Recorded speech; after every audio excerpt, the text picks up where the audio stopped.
to the Diamond Niner Gals podcast. My name is Anna Devereaux. As always, we are happy to have you here. I am joined today by my co-host who looks a lot like Madison Sherrill, but it goes by Nick these days. He'll be joining us today. We'll miss Madison for the week. Go ahead. What's up, Niner Nation? And I cannot believe you just threw Madison under the bus like that, because that's terrible. Even I know that's terrible. That was below the belt, Anna Devereaux. It's a compliment. And of course, we've got producer Brad on the scene as well. Hey.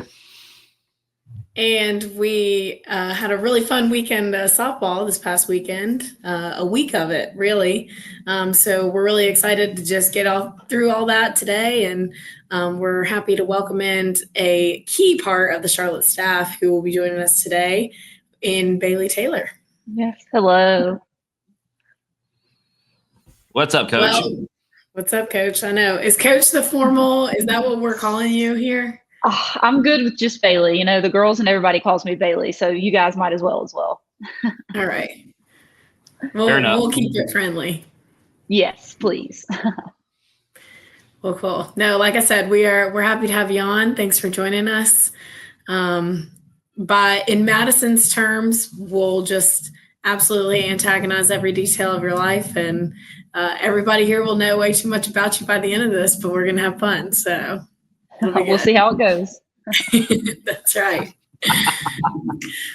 Well, I'll admit I did a little bit of my research, but all in all, I wanted to be just as surprised as the rest of the crew. So I'd love for you to give myself and the rest of our viewers a little bit of an overview about yourself, where you're from, where you played, kind of what your background is, and we'll get right into it.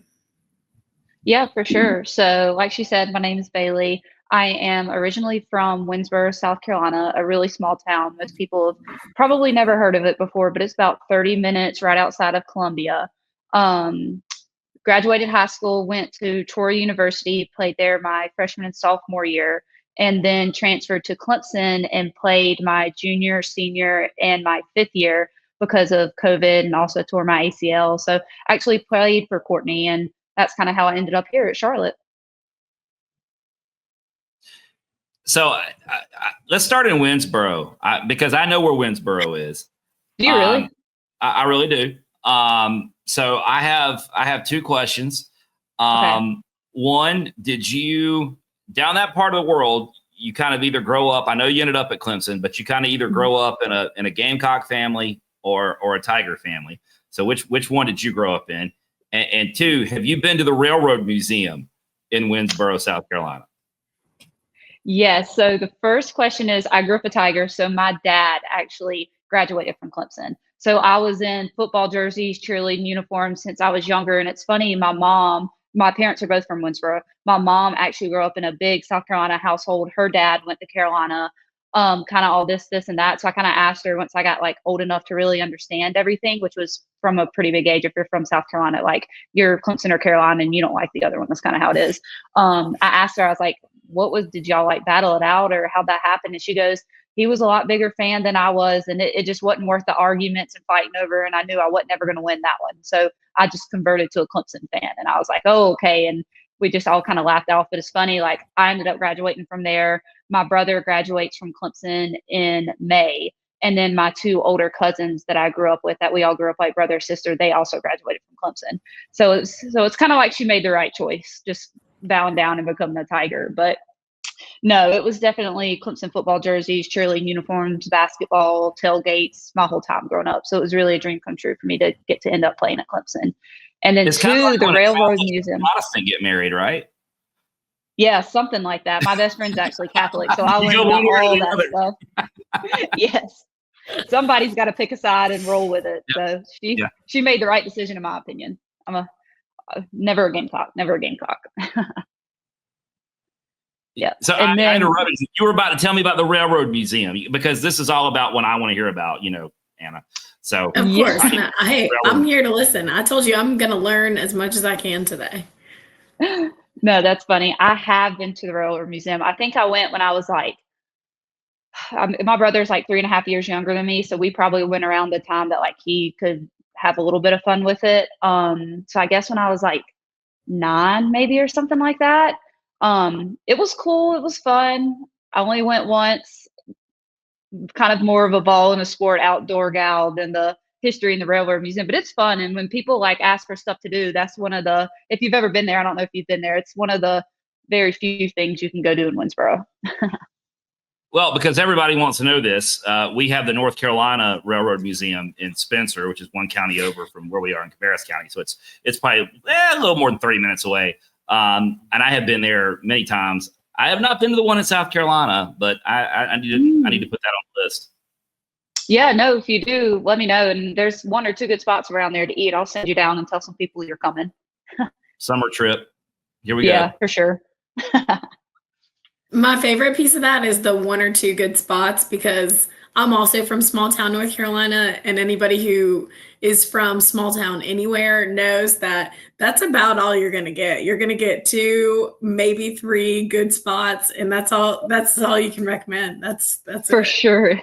It's not like it is up here at Charlotte. So good though. I know, literally. That was probably one of the biggest culture shocks for me, going from growing up in a small town to then moving to the city for college, is I was like, oh my, first of all, there's way too many traffic lights here. And I'm like, second of all, what do you mean that I have, 20 different options for dinner? Can somebody just tell me what the best hole in the wall place is? That's all I've ever known.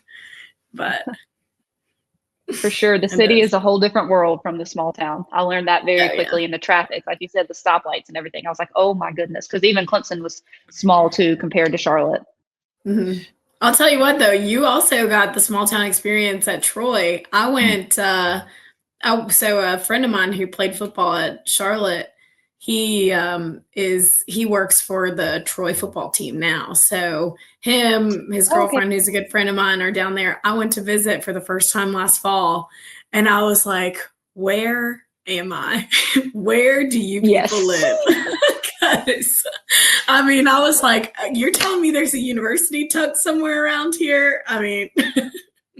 Oh, yeah, it's small town, too. I went from really, really small town in Winsboro to Troy, that's a really small town, to Clemson, that's like a college town, a little bigger, and now I'm in Charlotte living in the city. So I've kind of experienced a little bit of everything. I don't know if I'll ever venture up to like the New York side of things. I've been there a few times, but living, I don't think that's for me up there. But it's good to have it all kind of in your pocket to see what you like. Oh, yeah.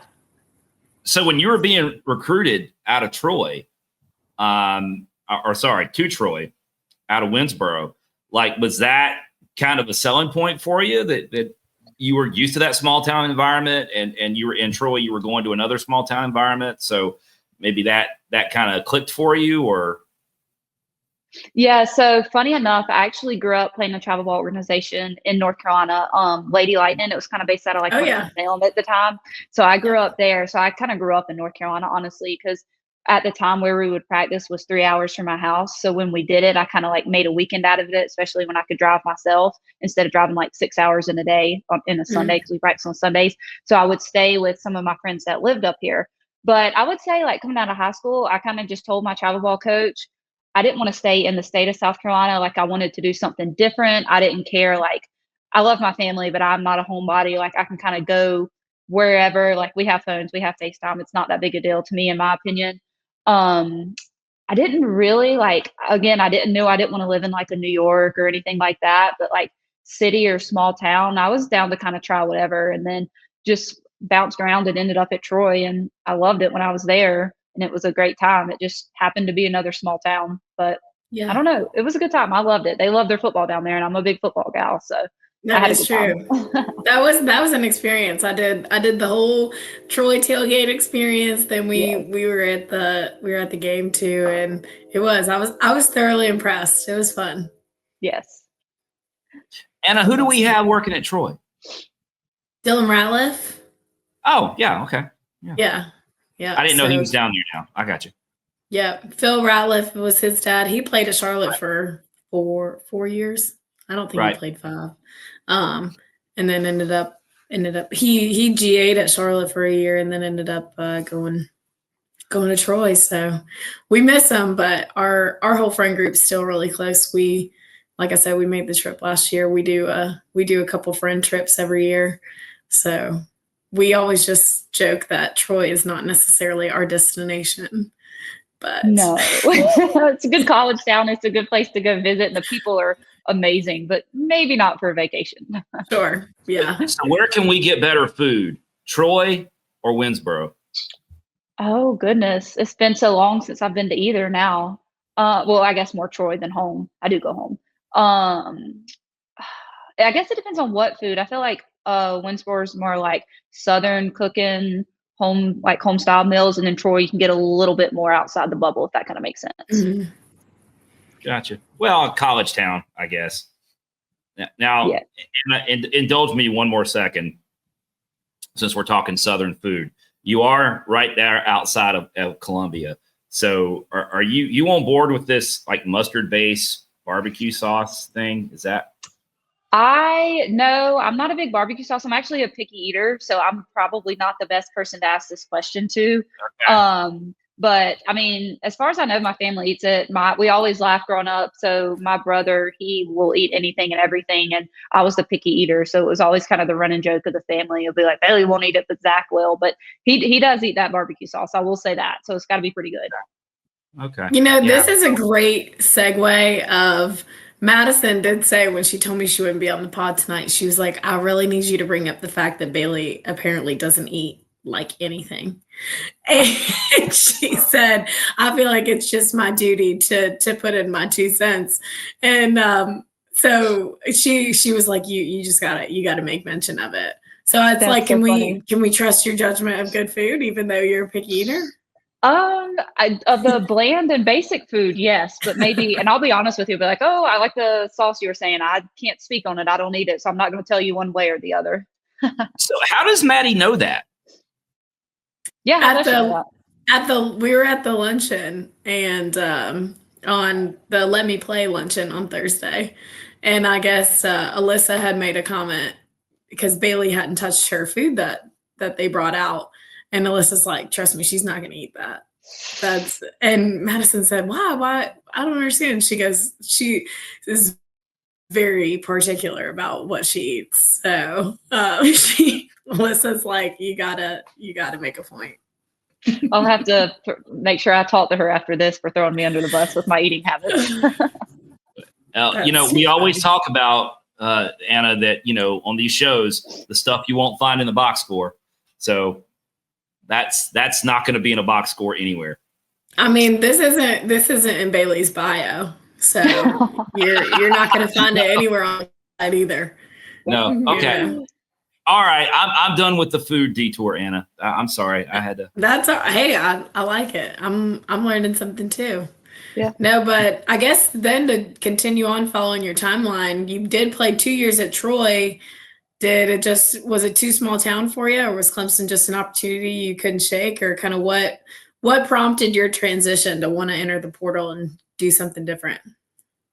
Yeah, like I said, I love Troy and I love the people in the town. And I guess it was just kind of time for me to look somewhere different and kind of see what else is out there. And then when I transferred, I had a couple of schools kind of reach out and went on, I guess 3 visits is kind of what I went on. And then I kind of knew I already loved Clemson. And once you get into all the sports and everything, and especially after you transfer, the kind of like motto a lot of people tell you is make sure you like where you end up and where you go to Mhm. school is somewhere you will want to be, even if you don't have softball. And it was obviously undeniable that, again, I grew up a Clemson fan. Like I was going to love Clemson no matter what. And then just with it being the first year and being an opportunity to help build, and I love the coaches there, it just kind of was an opportunity I couldn't pass up. No, that's awesome. I think. Now, what was your dad's reaction? Oh, go ahead. I'm sorry, Anna. I just want to know, like, what was Dad's reaction? Dad's the hardcore Clemson guy. When you called him and said, "Dad, I think I'm going to be on the first softball team at Clemson," like, what was his reaction? So it's kind of funny, and actually, I don't know if he'll even admit it now. So the way it kind of worked out, I went on a visit to Syracuse the day before I went on my visit to Clemson. So I like flew up to Syracuse, did the visit, flew back down, and like literally went to Clemson the next day. And when I was kind of up there at Syracuse, I like called because I just went to Syracuse by myself. Neither of my parents or anybody went with me. I was like, yeah, again, it's kind of New York, I'm not really used to it. I was like, oh, no, like, I kind of like it. The coaches, yada, yada, this and that, blah, blah, blah. And he was like, well, you got Clemson tomorrow, right? And my dad is like very quiet, doesn't say much, like behind the scenes, sits in the outfield for the games. And I played, wasn't a behind the plate home dad, anything like that. He was like, well, you got Clemson tomorrow and you know what they're doing down there. And was kind of like jumping on me about, you want to be at Clemson. You don't want to be in Syracuse. It snows up there, kind of yada, yada, yada. And again, to this day, I don't know if he admits that he was kind of like freaking out a little bit about it, about maybe me passing up the opportunity to go to Clemson. But no, he was super, super excited. Like you said, he went to Clemson. He loved it, raised me as a Clemson fan. And then also my uncle is a diehard Clemson fan. Two of them actually. They live in Easley. You guys probably aren't familiar, but they live up there at Easley, and they are season ticket holders, go to every football game. And besides my parents, they were my first call to tell them I was going to Clemson. And they were probably, Terry is one of my uncles, was more excited probably than anyone else. And went to all my games and knew a bunch of my teammates' parents as well. Like, I think he still goes to some games, and some of the parents will come up to him and hug him. But no, my family was ecstatic, to say the least. That's awesome. Yeah. I love it. Is that so? Remind me, I know you're like 30-minute. Forgive me, I don't know anything about the geography of the state of South Carolina. I know you're like 30 minutes outside of Columbia. So how far was home for you from Clemson? It was about like 2.5, somewhere between that 2.5, 2:15. So it wasn't far at all. Troy was like 7 if you didn't hit Atlanta traffic. And if you guys know Atlanta, you always hit Atlanta traffic. I was going to say that doesn't exist. 7+. No. No. And it was bad because sometimes I would forget the time. 3:45 a.m. where there's no traffic, I think. But you got to remember the time change, because sometimes I would forget that. And I planned my whole drive out thinking I was so good. I think it was my freshman year. I was like, yeah, I got it. I'm coming home. Like, I'm a big girl. I'm on my own. I know what it is. Didn't incorporate the time change like in my head for whatever reason, and sat in traffic for, no joke, like 2 hours. I was like, oh my goodness. My mom was calling me. She was like, yeah. And I was like, I don't want to talk about it. I don't want to talk about it. That's funny. Yeah. No, that is awesome though. I being that close, and I consider anything, less than 3 hours close. But I think the experience, and not speaking for you necessarily, but the experience of being close enough to home that your parents can come, that your siblings can come, that other family can come is just, for me at least, that really kind of elevated my entire playing experience. Was I grew up an hour and 15 minutes away from Charlotte. And so that meant on a Wednesday, my parents could make the trip. On the weekends, it was absolutely no question. And I think there's something to be said. You look at, Madison, for example, whose family is literally on the other side of the country. And I know I've talked about it on this podcast before, but just having people close and, being able to really share this experience in person with your family, I think it's just a game changer. It almost gives you a little something else to play for, which I think is cool. So not like I said, not to speak for your experience too, but I think that's fun.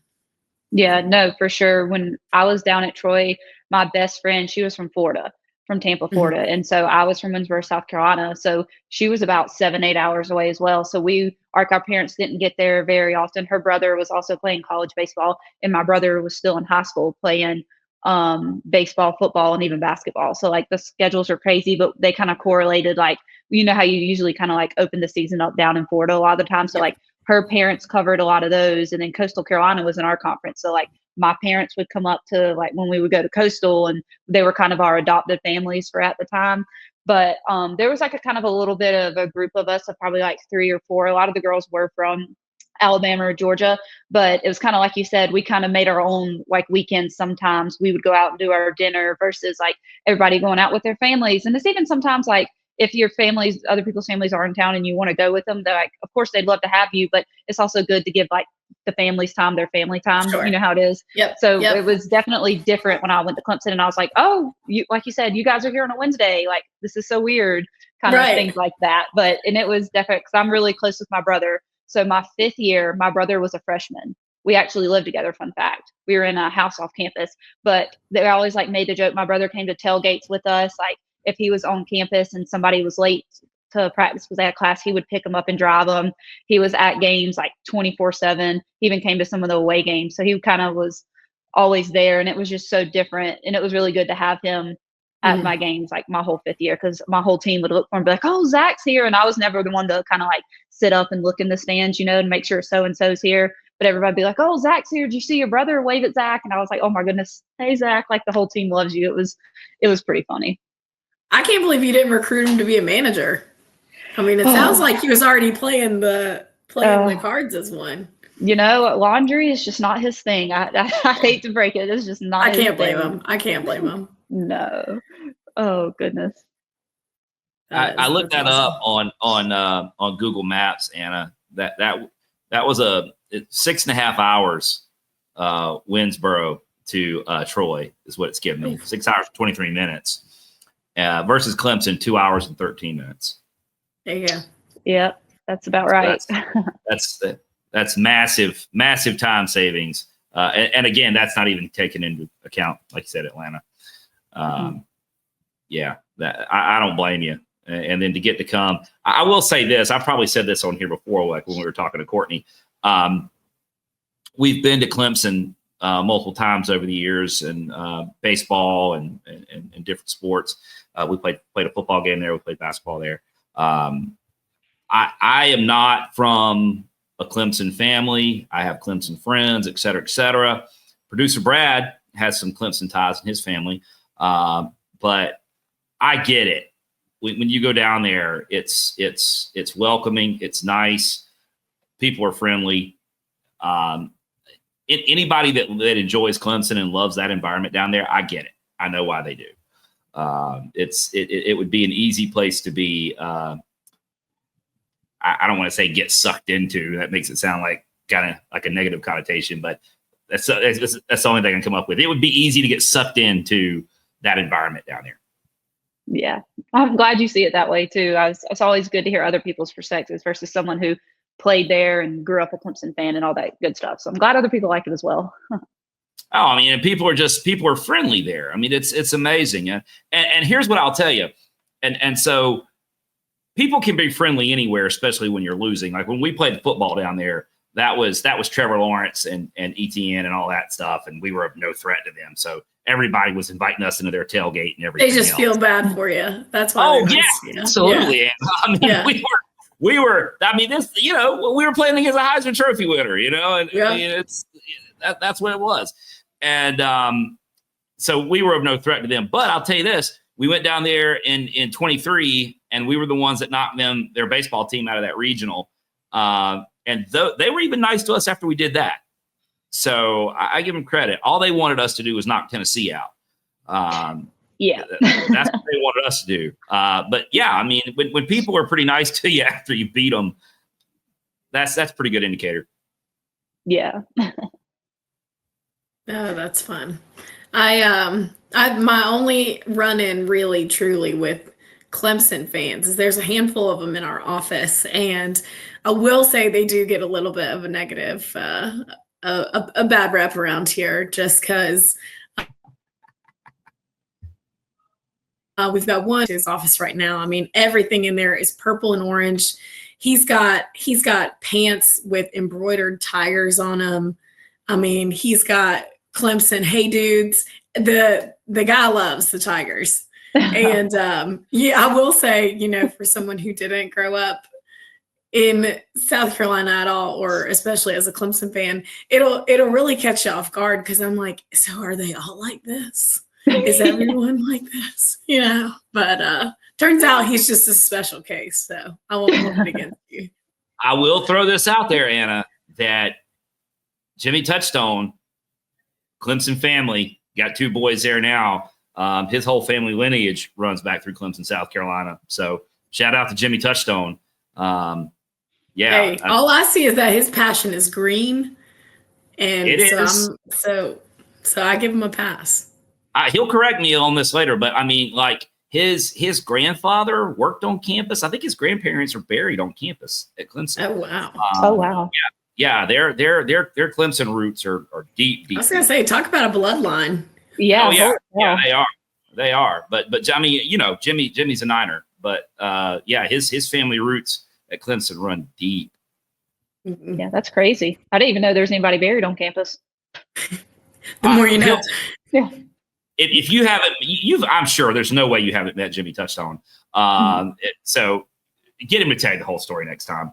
I will. I for sure will. Oh yeah, his Clemson lineage is hardcore. I mean, he's with us, but yeah, the family tree, deep roots in Clemson, South Carolina. So shout out to Jimmy Touchdown. How about that? He'll like this. I'm sure you'll get a shout out right back on Twitter later, or X, I guess it is now. Yeah. Oh yeah, for sure. It's awesome. So circling kind of, I know we've been all over the place, but taking it back to you actually playing at Clemson. So you played 5 years. You had an ACL injury. When was that, timeline wise? I actually tore my ACL my senior year, or my fourth year, I guess. But it was the year we got back from COVID, and it was actually a week before season started. Yeah, a little heartbreaking, but builds character. Yep, I can imagine. So was this a preseason? I guess it wasn't preseason game. It was just practice and. Yeah, so it was, again, I believe it was, I'll have to go back and look, but I'm pretty sure it was a week before, and we were just like practicing squeeze plays. Like, I think we even had like the machine set up, and I was playing third, and someone popped up the bunt, and me and the first baseman were both crashing for it, and the first baseman dove, and I went to jump over her, and it was just like where you push off one leg and you just kind of leap. I wouldn't even say it was a jump, it was really just a leap, and then I came down on my leg, and when I did, my knee just kind of popped and went in and came back out. And it's actually funny, Courtney was the one who like picked me up off the field and helped me walk off or whatever. But yeah, it ended up the next day, it swole up almost immediately. And I had never really had an injury where I like fell or anything like that and couldn't get back up on my own. So I kind of knew it was bad. And then just kind of looking at it the next morning and with our athletic trainer and seeing how she was kind of reacting and calling the doctor, I was like, yeah, I'm kind of in trouble. And then we went to get the MRI, and our team doctor and then our team surgeon was there. And the team doctor kind of told me, it's like, obviously you never know until like you get the scans back. But I know you, and I know you're a person that like likes to know things and doesn't want to sugarcoat it. She's like, I'm 99% sure you tore your ACL. And I was like, kind of figured it was coming, unfortunately. Man. I can't believe you've only torn it once. Anna, what are you up to these days? I can't believe that she's only torn it once. Yeah, she's torn her ACL once. I mean, you tore. Didn't you tear your knee up twice, or was it the same knee? Or I had both shoulders and then my left leg. Yeah. There you go. But what'd you do? I had labrum tears in both shoulders, and then one from laying out for a ball, the other from swinging at way too many changeups and not making any contact. That'll get you. Yeah, every time. Yep. And then in a similar sense, though, but kind of the opposite. I broke my left leg my fifth year. I took a COVID year also.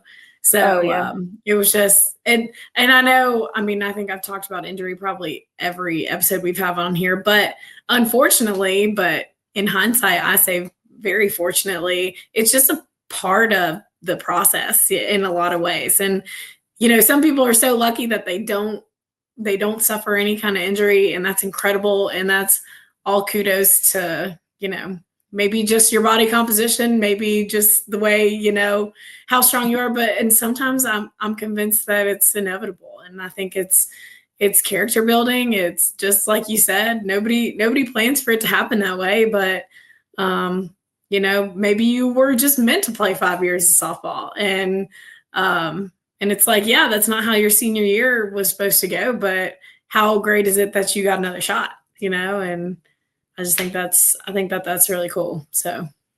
No, for sure. And it kind of just all worked out because when it happened, Courtney and KJ, he's the associate head coach at Clemson, really kind of took me under their wing, and they knew I wanted to coach. So they kind of taught me the ins and outs of everything. Every game I sat right beside Courtney and KJ, and KJ's the associate head coach, but also the pitching coach. And the way things were set up, he would tell me what pitch he wanted, and I'd read the number out to him and he'd give that to the pitcher. So it kind of helped me grow in the game more earlier, I think, as I got the experience kind of as like the volunteer or a GA or whatever you would call it, not necessarily coach, but like a student coach. And I got Sure. that a year early. So that also helped me when I came back to play the next year.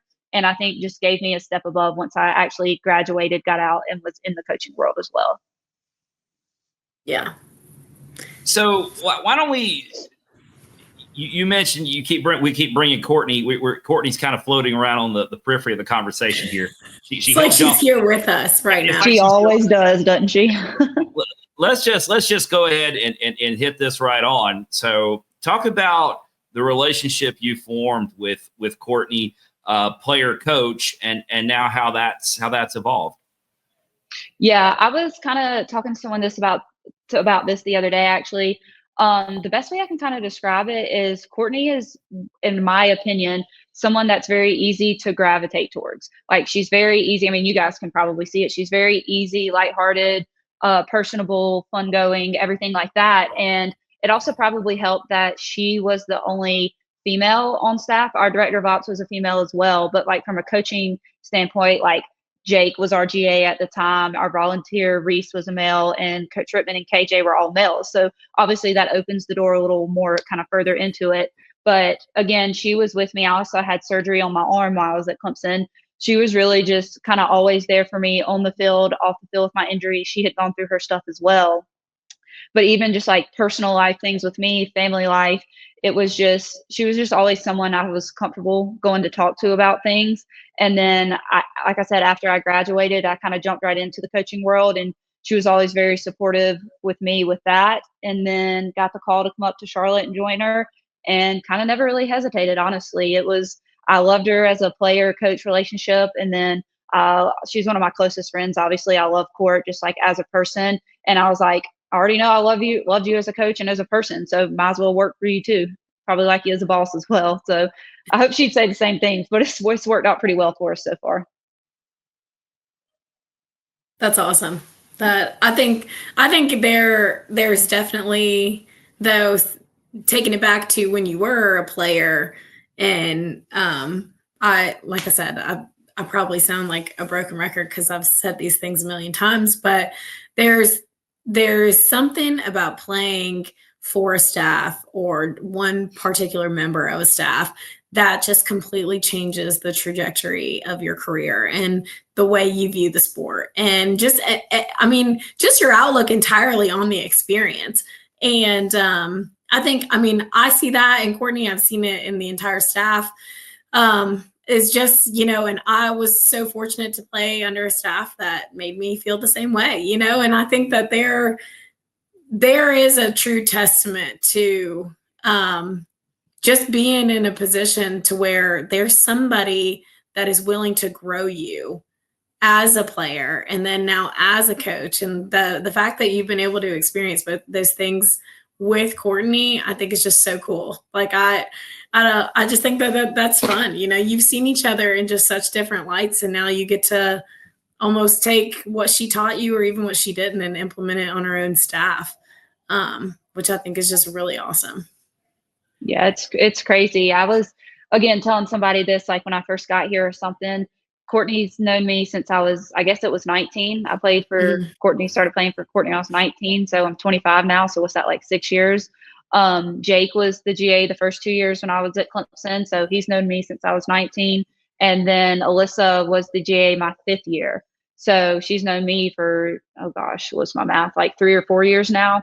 So it's just crazy. And I feel very lucky and blessed that I get to do a job like this where you're around each other 24/7, even on the weekends. It's not your normal 9 to 5. I mean, the group chat's blowing up at like 11 p.m. sometimes, with a group of people that I truly, really do love, and that I consider to be super close friends with all 3 of them. I've gotten very fortunate in that aspect. That's awesome. You mentioned, Courtney, that you joined Courtney in Charlotte, but the truth is you beat her to town. I did beat her to town. She actually caught up to you. You didn't join her; she joined you. You were just over in Myers Park at You Queens. were just like 20 minutes down the road. Yeah. Yeah. I see. I like the way you guys put it. Maybe I'm going to start using this. I'm like, Courtney, I made it cool enough for you to come up here. That's what I'm going to tell her. But Yeah, you're Courtney, you welcome. You're followed me welcome. here. Exactly. I can't wait to tell her this tomorrow or tonight. Maybe I'll call her after we get off this. It's true. You were here first. I mean, It is true. You're on the other side of town, but you were here first. So talk just for a second about that stint at Queens and then making a transition, because Queens, while we share a town and we share Division I, the institutional identities at Queens versus Charlotte are quite different. Small private versus a large state school. So talk a little bit about that transition as well. Yeah, it was it's been different. When I first got to Queens, it was the year that everything was transitioning into D1. So there was a lot of, I guess, kind of looking back at it, it was kind of like starting a new team, kind of like it was at Clemson, like kind of regrouping everybody, be like, hey, this is kind of how we're going to do things. It's going to be different from what you've done in the past. Like there's a certain expectation of X, Y, Z. So I felt kind of fortunate that Clemson kind of equipped me with that. I kind of had a few things of that under my belt. But yeah, I mean, it was a great 2.5 years at Queens. All the people that I've met there, very fortunate. The head coach down there, Keela Goins, is actually one of my really, really, really good friends. We still call and keep each other updated and very frequently, honestly. And obviously that whole team there, I was with them throughout the fall this year. So I still talk to some of those girls quite a bit as well, and just kind of watch their scores, stay updated. They kind of keep updated on me. But when it came time to it and Court gave me the call, I was like, this is kind of opportunity that I can't really pass up. Like I've heard nothing but good things about Charlotte. I'm hanging out with you guys every pretty good bit, even though when I'm not at work. So I feel like I'm kind of in it already. I had worked camps throughout the fall since Courtney had been up here, and just kind of went ahead and made the switch, I guess.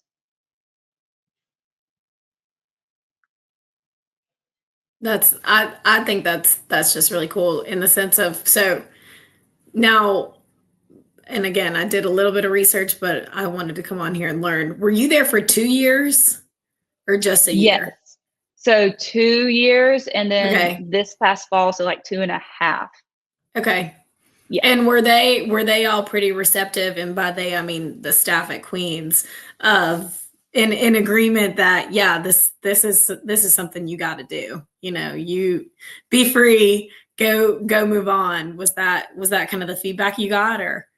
No, it really was. And like I said, me and the head coach are really good friends. And so they have hung out with Jake, Court, and Alyssa. Like we had all intermingled and known each other. Like they had been on FaceTimes when they were all back at Clemson and I was talking to them, kind of things like that. But honestly, I can't say enough good things about Keela, because it was very hard for me, because again, her and I are good friends and I loved all my kids at Queens, like I still do. And leaving is never easy, especially in the middle of a year. Like this was like 2 days after our Christmas party, kind of when everybody was getting ready to go home. So I didn't even have the opportunity to kind of get everybody in the same room and do it over the phone. I had to do it over Zoom. And the people that know me know I'm not really a big texter or caller. I'm a call over text. I'm a terrible texter, but I like to do things in person. It's just kind of how I am. I just feel like it's a little more personable that way. Kind of ironic, personable. But when she called me, I was, believe it or not, actually sitting in the Dick's parking lot in Concord. I don't really remember why I was there, but I was like, hey, Court called me, blah, blah, blah. This is an opportunity. Like, I wanted to let you know. I told her, like, I need a day or two to think about it. And she was like, Bailey, take the job. And I was kind of like, dang, kind of right off the bat, ouch, hurt a little bit. But she was like, no, she's like, it's a better opportunity for you, all that kind of good stuff. Like, I know these are your people. You are with them 24/7. Like when you're not here at Queens, you're going back to Clemson to visit them. You're at football games, you're out on the lake, kind of all this and that. And she was nothing but happy for me. And that made my decision a lot easier, because it was not an easy decision. We'll say that for sure. How cool is that to have people, to be affiliated with people that will tell you what they think is best for you as opposed to what's best for them? I mean, because I can promise you, without knowing the situation at all, the best thing that would have happened for Queens is if you had stayed. I mean, that would have been that, right? I mean, that would have been the easiest thing is, no, I don't want to lose. I don't want to lose you, especially right now at this place on the calendar. I need you to stay here. how could you do this? I mean, there's all kind of things they could say, but instead what you got was, no, that's a good opportunity for you and you need to take it. I mean, that's pretty rare, I think, and special when you can have people in your life like that will say, no, this is good for you. You need to do that. Yeah, no, it was like a huge monkey off my back when she kind of said that. Cause again, like I'd said, and I kind of always thought she would, no part of me like thought she was going to be mad, but when you kind of go in and have to have the hard conversations and kind of make some decisions, there's always that like little doubt in the back of your head. It's like, oh no, like I don't want this to turn Preparing south. for the worst. Yeah. Right, exactly. But she never for a second. And like you said, it just speaks to the person that Keela is. It's always good to have a really good relationship with your boss, but when you can kind of separate from like boss and employee versus like really good friend and somebody who wants the best for you, I think that's honestly really where it's at. And I couldn't have been more thankful. Keela, I don't know if you listen to these, but if you are, I'm gonna send it to you, but love you. Thank you for making it easier. That's awesome. I love it. I do. I think it's just it makes me happy to know that you were brought in on such good terms. And again, back to the injury conversation of there are so many things that I'm convinced just happen for a reason. And I know on behalf of everybody, we are so happy to have you here at Charlotte. And I feel like you're in the right place. And so I just think it's cool. But yeah. No, moving on to, the softball, the real logistics of this and the team. Tell me a little bit about, we've heard the perspective, obviously, from Core, Alyssa, and Jake. But I'd love to hear your kind of brief overview of the team dynamic, kind of some things that may have surprised you coming in, and anything you got. Yeah, no, for sure. So when I got there in January, we all kind of had the conversation. It was kind of like, again, I had heard from like Courtney, Jake, and Alyssa on all separate accounts and all together, like X, Y, and Z on this player, so and so, what we think this is and that. But I always thought it was kind of cool because like this was my first time getting to see them, and I'm always the kind of person like I listen to the people I love and I trust, but I like to form my own opinion and kind of see things my way. So I kind of got to sit back a little bit and look at it and kind of share with them my opinion. But I mean, and I kind of refer to this at Queens too. It's kind of another opportunity like Clemson kind of prepared us for. Like that first year we had 5 girls and the rest were transfers. And those 5 girls at Clemson were the 5 that were on like team 0 that didn't play a year. So again, it was all freshmen and then the whole nother class of freshmen. And then the 5 or 6 of us transfers who had a year or 2 playing under our belt.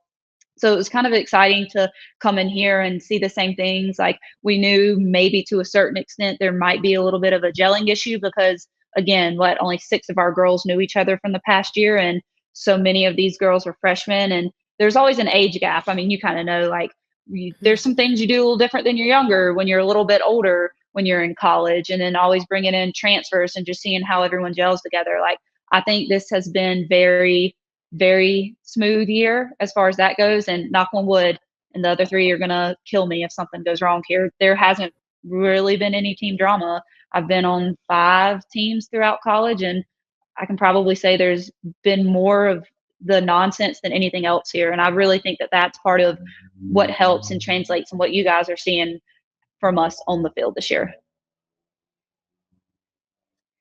So I know you're working with the girls on the field as well, and that's really where you're gravitating towards. But because of any school sort of in Charlotte's range is going to be doing this, you're pulling double duty. You're here as director of ops. Like when you look across Phillips Road, you look at Tyler Simmons. Coach Simmons is ops, but he's also handling on-field stuff as well. Talk to us a little bit, like when people hear like, oh, you're the director of operations. I have a feeling that they have no idea what that really encompasses. So talk to us about like your role as director of operations. What does that fully encompass? Oh goodness. Yeah. I guess like the obvious, like the hotels, the plane flights, the travel, the meals, helping with like the media marketing stuff, kind of really everything. And I can't take full credit. as when it comes to like picking out uniforms or help setting up camps. Like we all delegate in that aspect of it. So it's not like it's all completely on me, but it's kind of a lot of it. I was just kind of say getting everybody to where they need to go and on time at that matter. And I would say this joke in case they listen, but it's just as much as the staff as it is the players. We have this wonderful app called Teamworks that I give. It's really Courtney and Alyssa that don't check it as much. Jake's pretty good at it, but those two specifically never know what's going on. They'll ask me a question. And I get to the point where I'm like, just check Teamworks, just check Teamworks. And they just, Bailey, just tell me. I know you already know it. And I'm like, oh my goodness, you guys, just check Teamworks. That's funny. Teamworks, you just like pulled that out of my subconscious because we used Teamworks whenever I played too. And Yes. man, my entire life was on that because your classes, your practice Yes. schedule. I don't know how people operated without it. I'm like, no, I started sense. when I started my job here. I was like, y'all got Teamworks or you something? got Teamworks. It like makes it so 'cause- easy. Yes. It is so funny, but no, just I mean, really, just kind of just making sure everything runs smoothly and everybody's got what they need to get to make sure we can all get the jobs done. So, I mean, this Teamworks app, I'm not familiar with it. You two are. I mean, like what? You could delegate tasks in there. It's kind of a workflow management system, or people can chime in. Oh, I got that, or no, I already took care of that, or yeah, like if somebody needed them to like fill out a form, like a food form or questionnaire, survey, anything, like I can just send it out and it sends it out to the whole group and they put it in. Or like when we travel, I'll literally put it in there from like the food gets to the field at 8 a.m. Thursday morning. And then it's literally what time the flight is, what time dinner is, what time your curfew is, what time the game is, what time your snacks get in there. It's basically everything, but your personal bathroom breaks is right there for them on their phone. What they're wearing, what meals coming, like if we get Chick-fil-A, what specifically is going to get them, what time they need to be on the bus, all that kind of good stuff. It's insane. You know, Anna, they're showing a lot of trust here because all the food is being ordered by a really picky eater. No, you guys listen to this. I tell them in the office every time when I have to sit out and plan meals, I'm like, Alyssa, Jake, Courtney, you guys come look at this. Like, who wants what on their wrap? Is spinach a good thing people like? Like, I don't know. Would we rather have, like, do people like a lot of garlic? It's so funny. I was like, I'll take care of it and make sure the food gets done. But you guys just got to tell me what to order. I'll pick out the restaurant. Just tell me the meals. And they don't even get mad. They're like, okay, I know. Let me look. But I know with Alyssa and Jake, it's always a buffalo chicken wrap. That always will please them. So that's usually my go-to. That's not a bad call. Mm-mm. That's a standard. As a non-picky eater, I can see where that's a safe bet for anybody who's even a relatively picky eater. Yeah. I guess what I'm collecting is that you're on like the different end of the spectrum. But for like a semi-picky eater, a buffalo chicken wrap, that's safe. That's gonna do it. That's what I've learned this year. Not that that is their personal favorites. Like if us four go out and do something, if it's on the menu, I can pretty much put money down. That's what they're gonna get. But they've kind of helped me learn more of the scale of what to get, what not to get the group. Like this round, we go to Wichita this weekend. I've picked out a lot of the food on my own. So cross your fingers. I'll have to report back whenever we get back Monday, Tuesday, that all went well with the food. Thank you. I'm rooting for you. So I'm just, well, first of all, Anna, the only debate you can get yourself in trouble with that is then you have to have the ranch versus blue cheese debate. We can't get into that. But I know, but you're opening yourself up to that when you go buffalo chicken. You're right. But I'm just curious, just from a functional standpoint. So like, okay, so you are going to Wichita. I mean, where do you start ground zero as, okay, I'm planning a trip to Wichita? Because I mean, as you go back there, 2 years from now, you would if you're making that plan again, you would get some local information. But where do you start from? You're like, okay, we're taking 25 people or whatever your number is to a place I haven't been to before. I need to pick a hotel close to campus, and then we need to plan all our meals. I mean, where you just get on TripAdvisor and start looking for places that have good reviews or what? So as far as the like hotels, we have a company that we work with that kind of like narrow it down and give us like 5 hotels within. We tell them like how many miles we want to stay away from the field. Do we want to be around a lot of like restaurants and stuff like that? So the girls, like we can give girls money and they can just go walk to, so they don't Mm. like have to be with us. We like to give them a lot of free time for them to kind of go explore the area, because that's what half of this stuff is about, right? Going to get to spend time with people that are going to be your lifelong friends and get to see areas like, how often are we all going to go back to Kansas? Probably not a whole lot. So we always like to stay in like a cool little town, and we kind of narrow it down by through that company that gives us the 5 hotels. Kind of look it up on like Google Maps, see what's around, and kind of narrow it down from there. As far as the food goes, usually wherever you're going, we'll send out like a visiting team guide. And I mean, it'll have everything like your timing sheets, your who to contact, your medical stuff, and then part of that is like local restaurants. So a lot of times they'll break it down for like places that'll deliver to you, or like cool places to go out and do like a team dinner.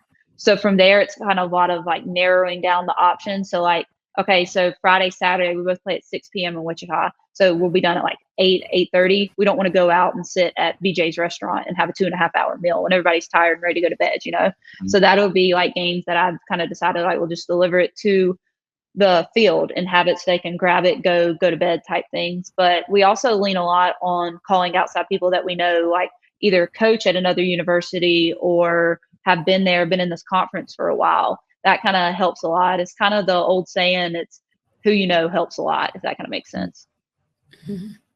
I guess the big question is there a 7 brew in Wichita, Kansas? Oh my goodness, there is. I don't know if the girls know yet. I was looking up, was going to get them smoothies one day, or we're a big smoothie team, and I saw the 7 brew, and I texted. We weren't all together today. It was an off day, so we were sporadically in and out of the office. And I texted them. I'm like, guys, you'll never guess, but there's a 7 brew. I'm assuming you've heard about our 7 brew stops in the past 3 places we've been, I guess is what it is.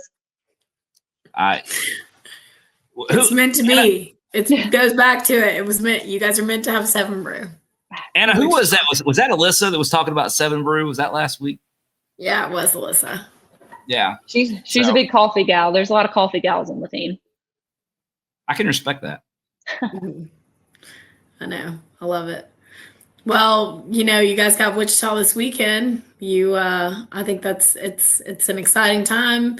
You guys had a good series win against UTSA this past weekend.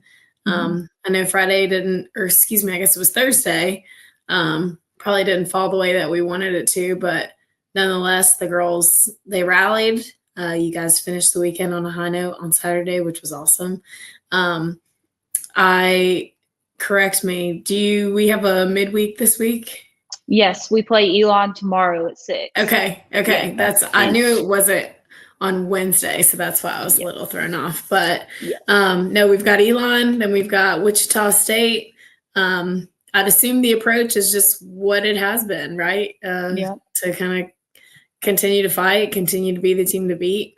What's kind of your prep look like this week? So with Easter being Sunday, they're off Sunday, and they're also off today as well. We usually do, like, if we have a Tuesday game and Monday off, we'll do like open cages from X time to X time. They can kind of float in. We'll kind of set the machines up on kind of what we're going to see from certain pitchers and put their video up on the TVs in the indoors and things like that. But we really just don't like to overcomplicate it. Like, go out there, trust your stuff, trust your preparation. Like, we believe that you're good enough and we know that you're good enough, kind of type thing. But no, definitely excited for the weekend, but not going to overlook Tuesday or tomorrow, I guess. Not going to overlook tomorrow. One game at a time, one pitch at a time. It's kind of how we've been doing it so far this year. So might as well keep it rolling like that. That's awesome. I've got a serious personal vendetta against Elon. That is where I broke my leg. So I would really like if you guys could put some kind of serious hurting back on them. Not physically necessarily to anybody, but emotionally would be super cool. We can work on that. But we'll just, thank you. We'll leave it at that. But no, we so enjoyed having you on today. Thank you for being here. Thanks for taking the time. Like I said, I told you we were going to get into the nitty gritty, and I feel like there's still so much more that we need to know about you. We're going to have to bring you back. We almost got around talking about softball. Almost. We almost did. Almost. That's why there's got to be a part 2. Yeah. Hey, Hey, hey, I'm It's down got to for be a it. part 2. I'm down for it. Can I That's drop right. something Yeah, in before you wrap? Because I don't know if I'll be, I'm Please. just filling here. Okay. So I don't know if I'll be back before the season's All right. over. Yep. Please. Well, okay. So Niner Gals, 4th place, all alone right now, 2 weekends to go. I'm just throwing this out there. Okay. If Courtney Brialt is not AAC Coach of the Year, we riot. Hey, I'll back you up 100%. I'll have the picket and everything. That's just my stance right there, because this is unbelievable what has happened with this squad this year. And if she is not Coach of the Year in the AAC this year, well, like I said, we riot. That's all I can tell you. Let's get that on a T-shirt. Yeah, we're gonna riot. Just leave it at that. Exactly. Okay. Everyone send your sizes later. Yeah. Okay, thank you, Anna. I just needed to get that. Yep. Need to get that out there. Hey, you're welcome back here anytime. You're Madison's doppelganger, so people won't even be able to tell you guys apart next She week. doesn't know it yet, but she might have just lost her spot on the podcast. That's permanently. right. That's right. No. He's back. Nope. No, but like I said, seriously, thank you so much. Thank you everybody for being here, of course, this week. Follow us on X, Instagram, Facebook, never TikTok. We will hope to see you guys this weekend, following along however you can, and go Niners. See you guys later. Go Niners.